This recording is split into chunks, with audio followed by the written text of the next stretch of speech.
Hello, and welcome to another Awake in Ink. My name is Colin, and this is another recording of my journey as an aspiring artist. So sit back, relax, and enjoy. Today, I want to talk about the ego. So, I imagine like we are similar to the same people that we were maybe thousands of years ago. I don't think we've really changed all that much. I think the world around us has changed dramatically, but I think we as human beings we really haven't changed that much. So the reason why I say that is because I think back like thousands of years ago, right, where we had the ego, and we still have it today, but like back then we needed it in order to survive, in order to make it to the next generation. Let me tell you, like an example is like, why is it that as a guy, when you get rejected by a female, it feels like as if you're going to die almost.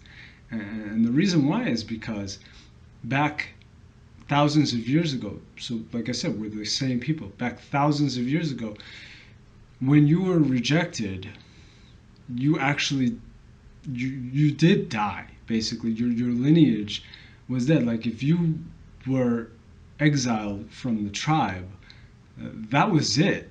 You were gone. You were basically your line would become extinct, and you wouldn't make it to the next day. But in today's society, we it's not really like that anymore.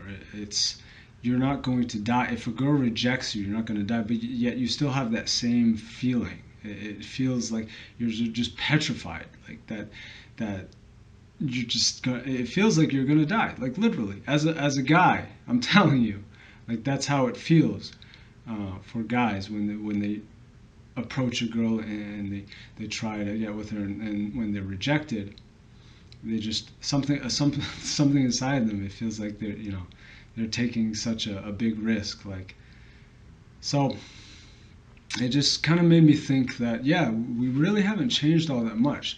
And in the past, so the ego was important for us. The ego, we needed it in order to survive.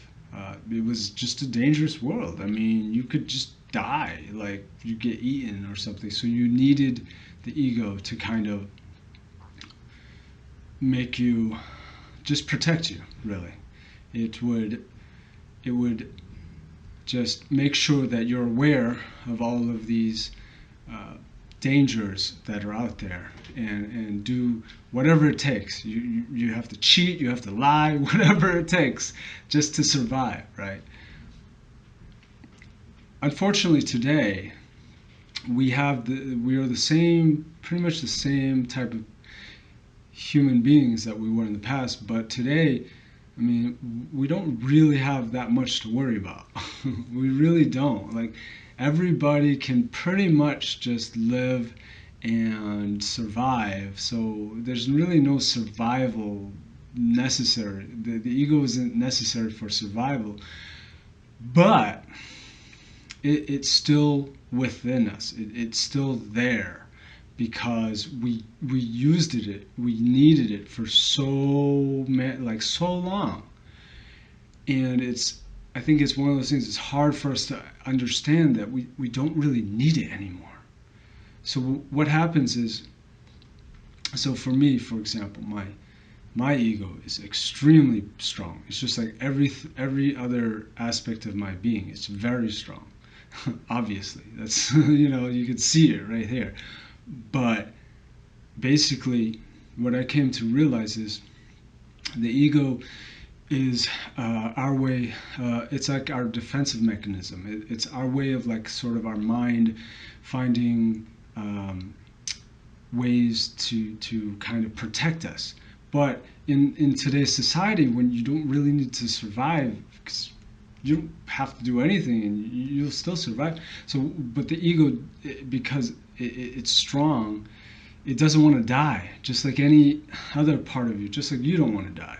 The ego, it doesn't want to die either. So what does it do? Well, it makes up problems.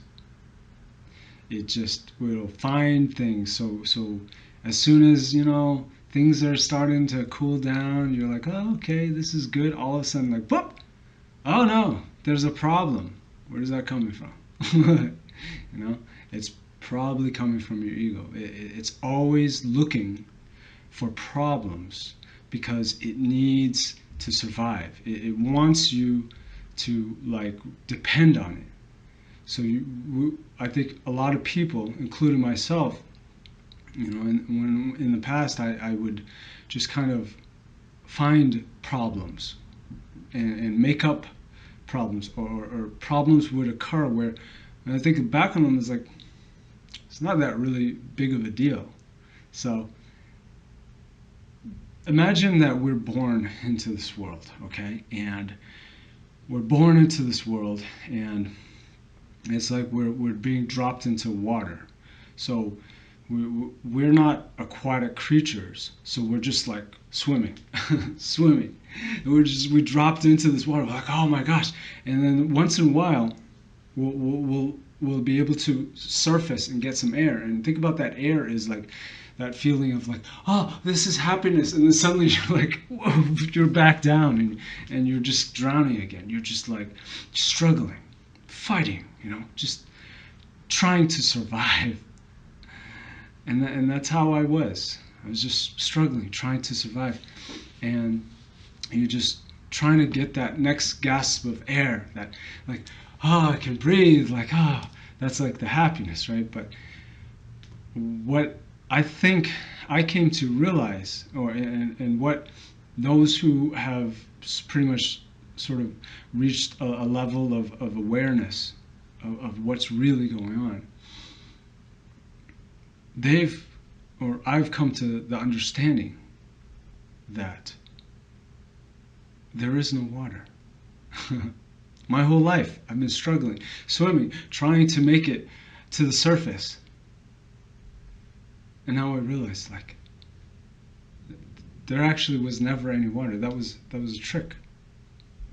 A trick that your mind plays on you, If you don't have any problems, which, I mean, come on, let's be honest, in today's society, do you have to worry about dying? Not all that much. But you will have problems. You'll always have problems. Where is that coming from? It's your ego. So, yeah, imagine everyone around you is, well, everyone around me, they're struggling, They're suffering. They're like, it's so hard, life is so hard. It's such a struggle to find happiness. And then I'm like, you realize there's no water, right? Like, but I can't tell people that. I mean, I want to, but you kind of have to realize it for yourself. And once you realize it, you're like, oh my God. This whole time, I'm like swimming, like struggling for air. And it was just a trick. Your ego, it wants to survive. So it makes all these problems for you. It creates all these problems. Comes up with all these problems. If you're done with this problem, it's going to find another one for you. And that's what I've come to realize. And now, it's not that I've gotten rid of my ego. No. But I use it. Because, yeah, it doesn't want to die. Right. That's fine. It can't go away, So rather than let it take over and make up all these things, I use it. And that's kind of what I hope to people to kind of see is we don't really have that many things that we have to worry about in today's society. Like, we use the ego to get to this point, to the point where like everyone can pretty much just survive. And that was the whole point of having the ego. But now that we've gotten to this point, using the ego, we don't realize like we don't really need it anymore. And it's because we depended on it for thousands and thousands of years. But yeah, I came to that realization, like, no, I'm good. Like, I don't really need you anymore. I'll use you once in a while, you know? But, you know, I know I'll be alright. Life's not such a struggle that you try to tell me it is. Things, problems, they're not really that big of problems that you try to tell me that they are. So, I hope that helps you, somebody out there. And, of course, I wish you the best on your journey. I love you all. Colin out.